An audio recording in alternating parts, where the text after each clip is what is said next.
Nós estamos encerrando hoje a série Cristianismo Puro e Simples.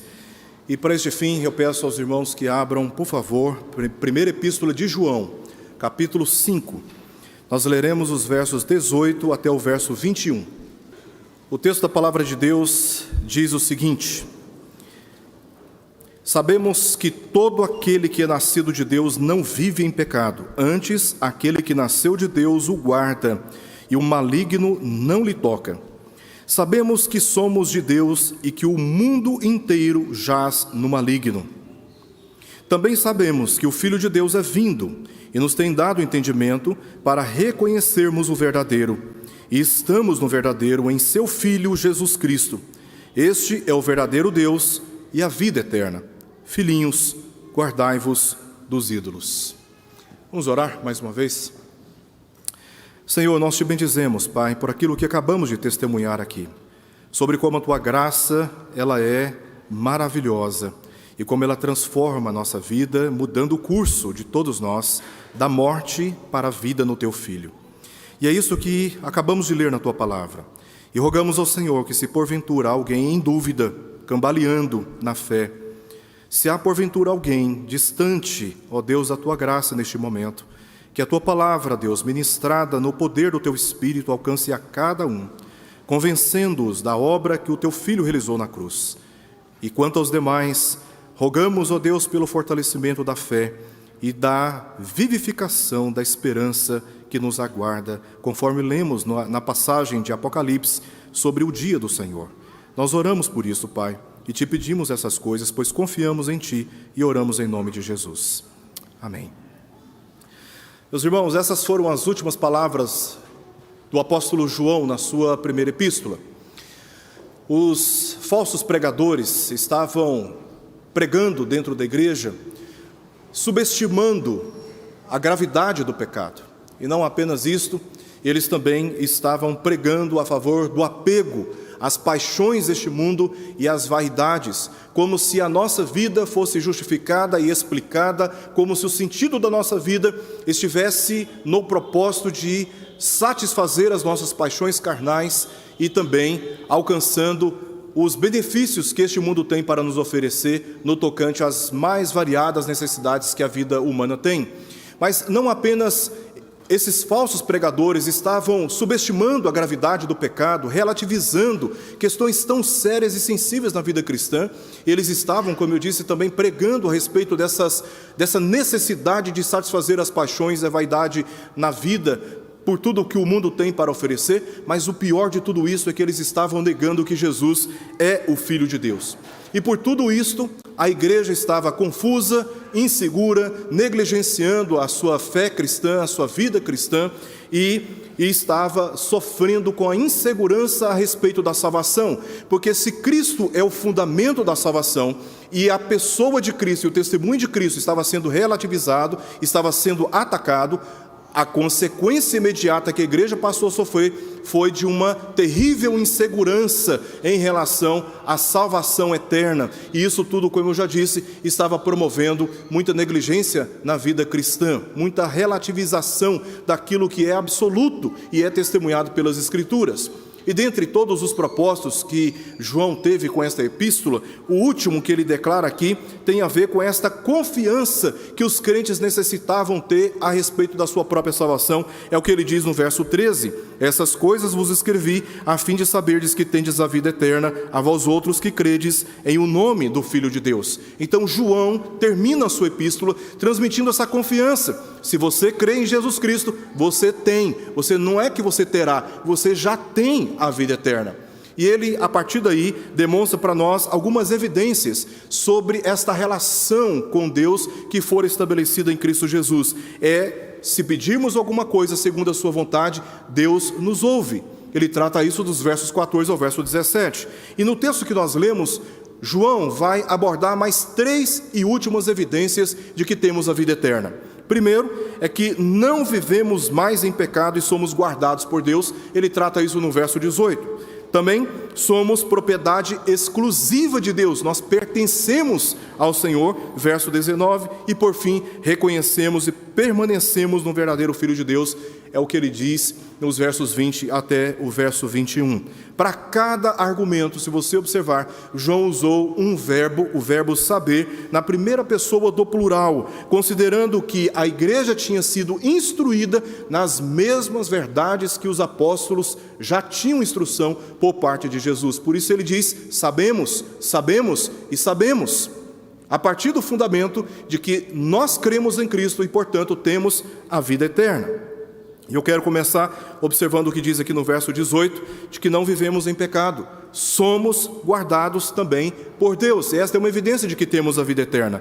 Ele diz no verso 18: sabemos que todo aquele que é nascido de Deus não vive em pecado. Antes, aquele que nasceu de Deus o guarda e o maligno não lhe toca.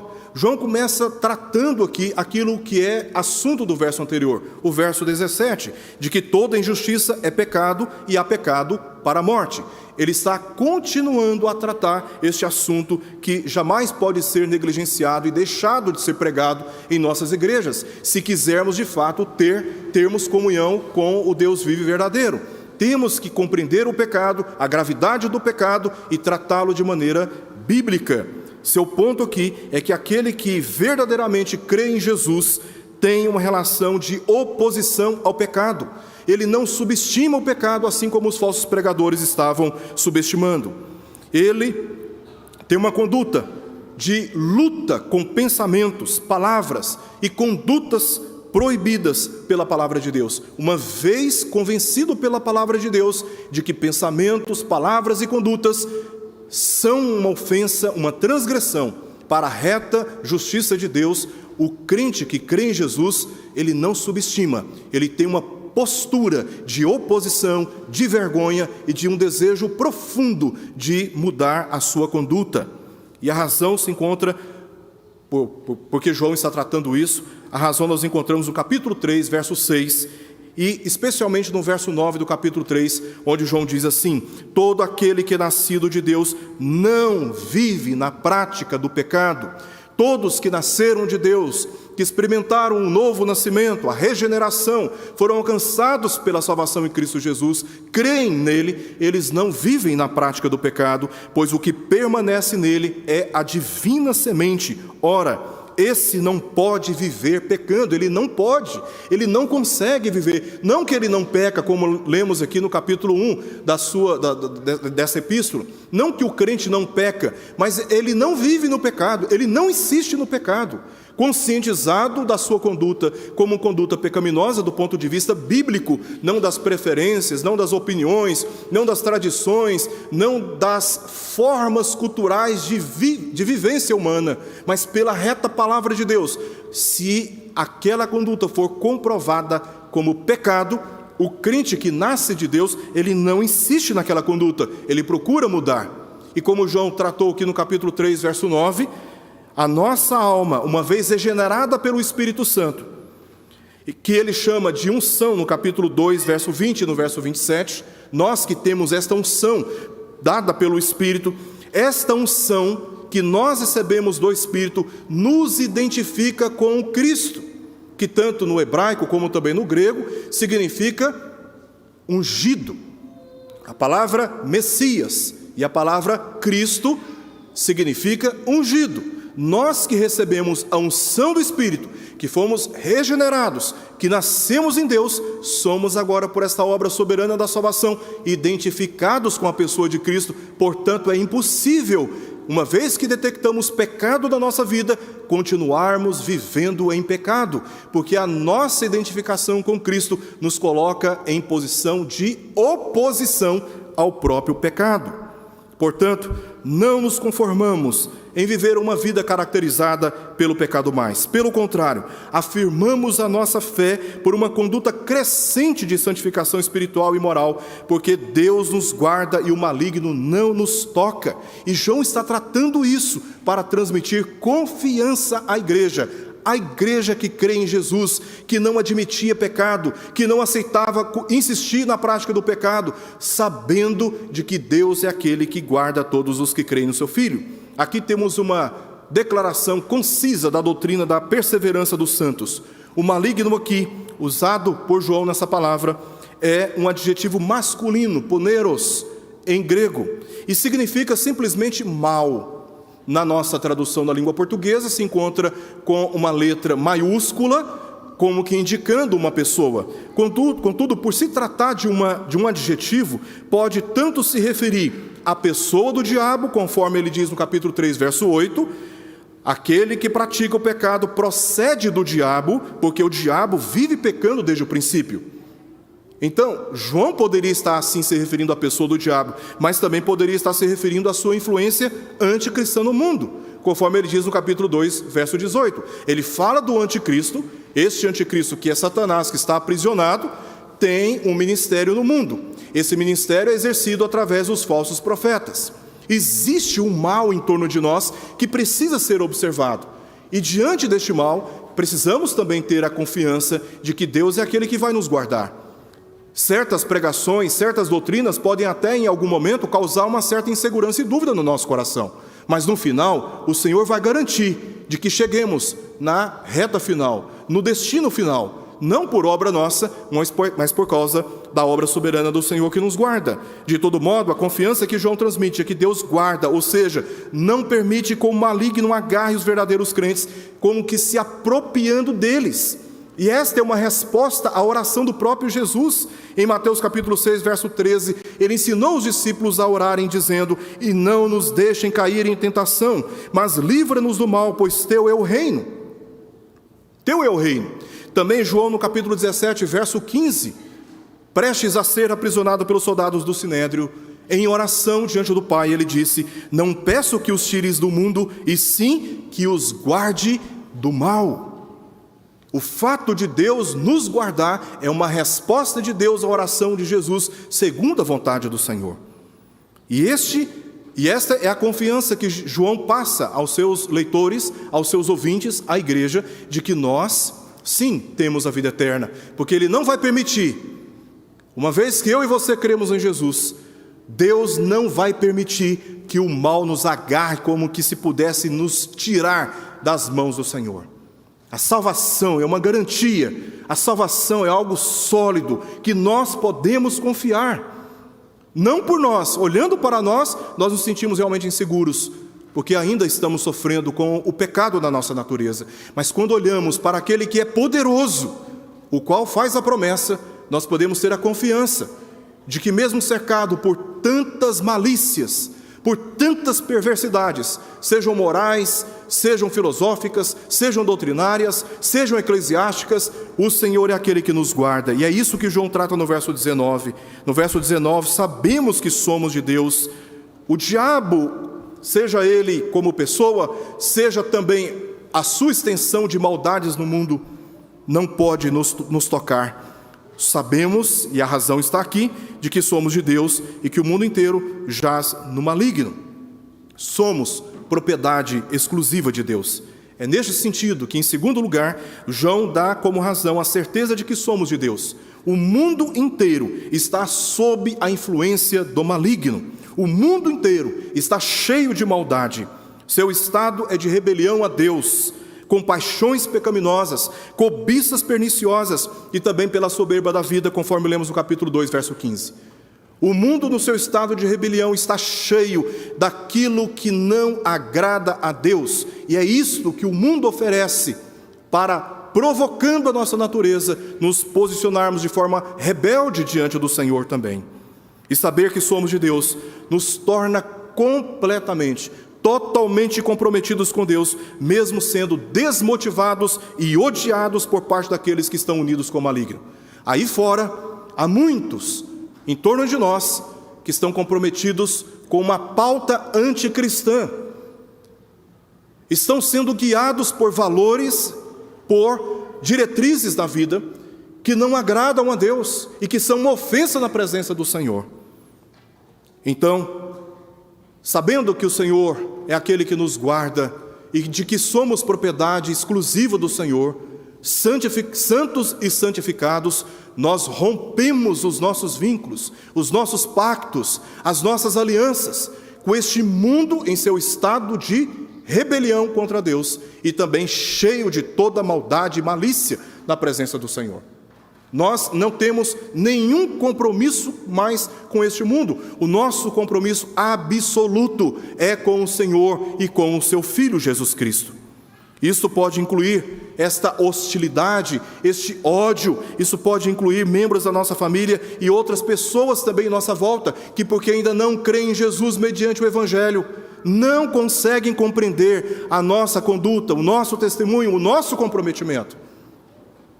Não importa, nos mantemos firmes na fé e no propósito de progredirmos em nossa santificação, confiados sobretudo no Deus que está nos guardando, porque nós somos dele, somos propriedades exclusivas do Senhor.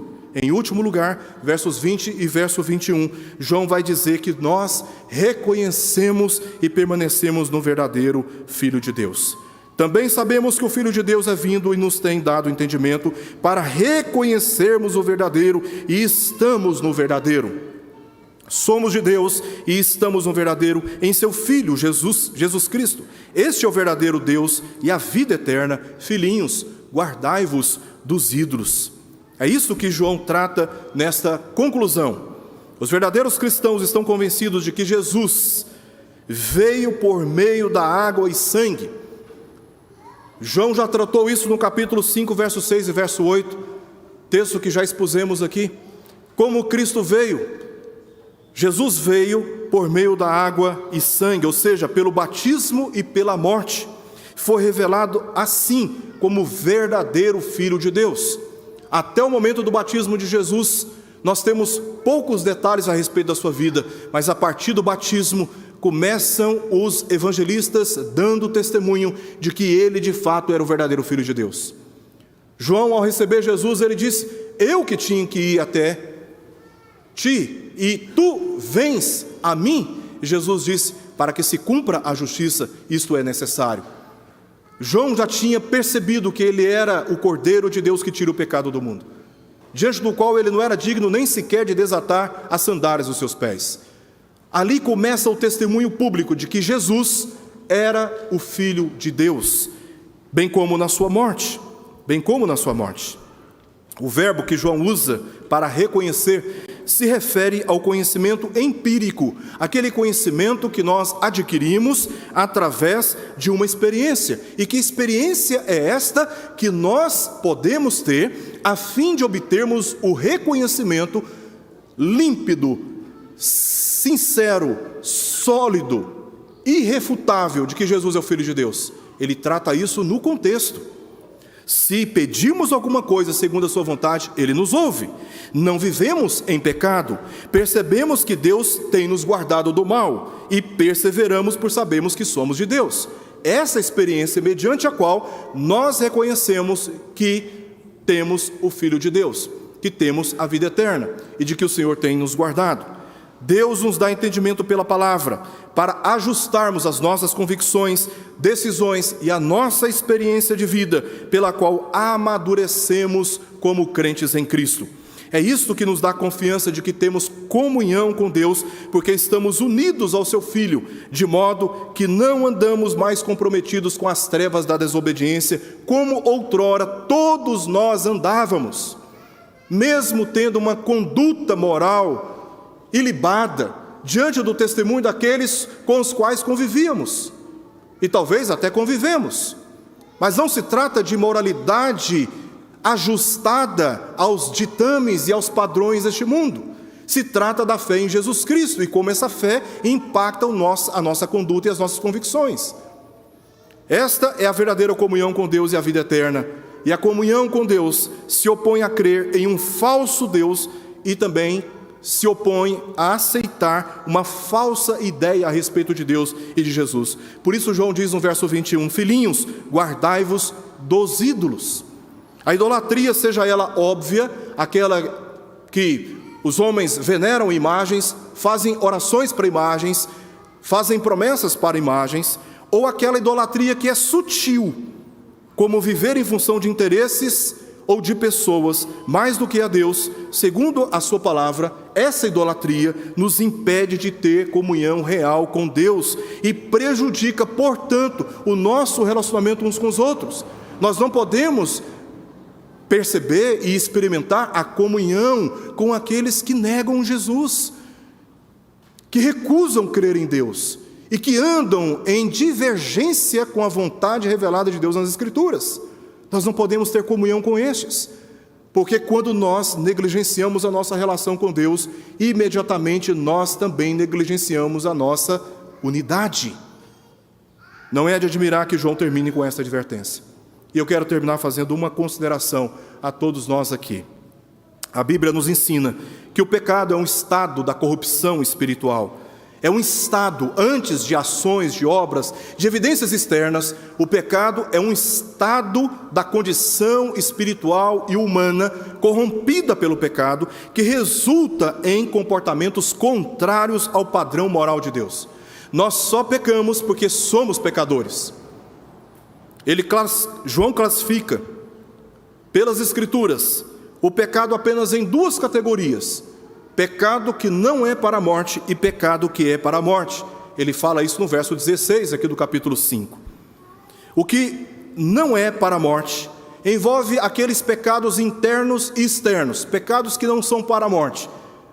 Pecados estes que são internos, pessoais, entre aspas, subjetivos, e aqueles que são externos. Quanto aos internos, as Escrituras, elas nos dão várias listas, dentre as quais nós encontramos iras, desejos sexuais impuros e proibidos, ciúmes, invejas, e dentre tantos outros pecados de natureza interna. Mas a Bíblia também expõe o pecado como uma evidência externa. E aqui nós temos várias listas nas Escrituras, dentre as quais destaco mentira, maledicência, ficar falando mal dos outros, linguagem obscena, como piadas que nunca deveríamos contar, porque afeta, denigre, deprecia a condição moral e a integridade moral.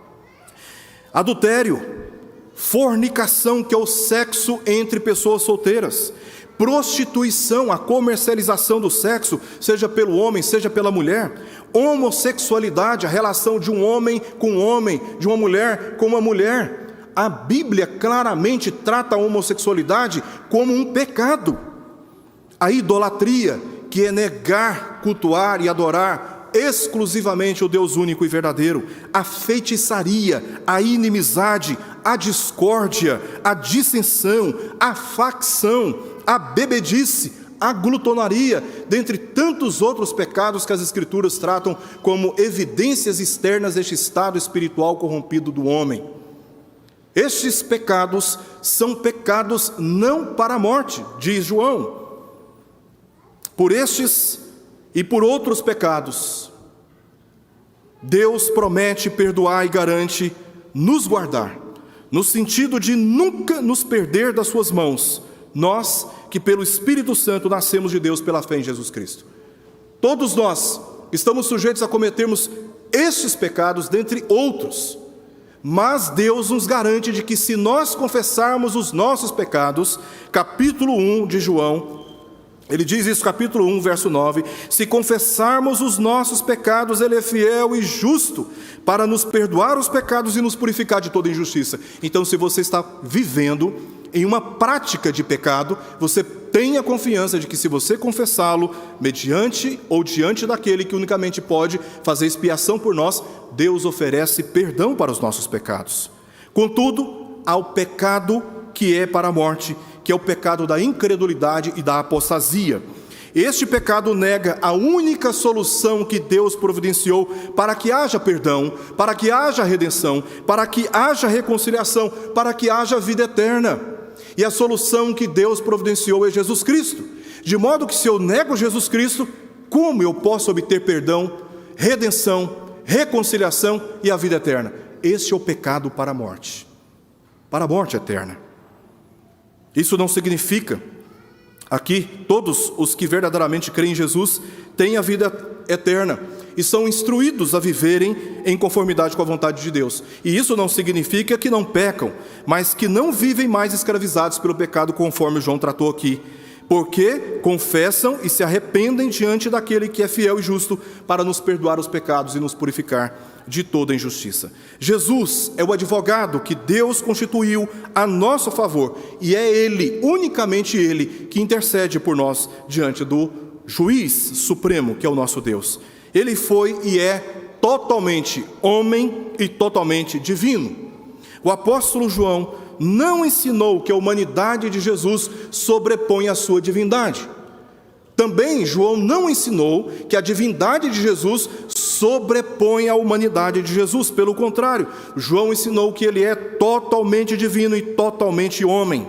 Como divino, Jesus veio ao mundo sem pecado e, como homem, garantiu que o seu sacrifício substitutivo fosse eternamente eficaz, vencendo a morte, para que nele tenhamos a vida eterna com o nosso Deus. Quem sabe você, ouvindo essa palavra, está ciente de que neste momento precisa confessar a Deus os seus pecados, se arrepender deles e invocar por perdão. Este é o momento que nós temos para isso. E se você ainda não confessou a Jesus, como testemunhamos esta manhã, de que Ele é o Filho de Deus, o único Senhor da nossa vida, o único meio, a única providência para que de fato estejamos na presença de Deus por toda a eternidade, agora confesse com seus lábios que Jesus é o Senhor da sua vida. E torne essa confissão, esta fé, como diz o apóstolo Paulo em Romanos capítulo 10, essa fé que está no seu coração, em uma confissão verdadeira com seus lábios publicamente, de que Jesus é o Filho de Deus, e de que por meio dele você tem hoje a vida eterna. Vamos orar.